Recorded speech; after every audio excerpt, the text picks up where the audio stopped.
ito ang aming dinner.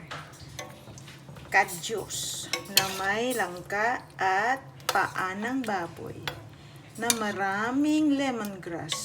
Napakasarap. Yum, yum. Yum, yum. Ang tawag sila ni KBL. KBL. KBL. Yan. Nakakamiss. Galing sa Pilipinas ang langka. Galing din ang sa Pilipinas yung kadyos. Yeah. Dani. Food.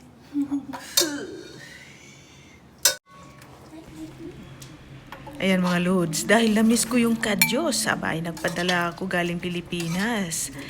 Dinala nila dito sa Singapore. Ayan, niluto namin, nilaga namin, nilagyan ng paa ng baboy, langka, batuan, at maraming lemongrass. Napakasarap. Sobrang nakakamiss. Ayan, yum yum. Let's eat mga lods.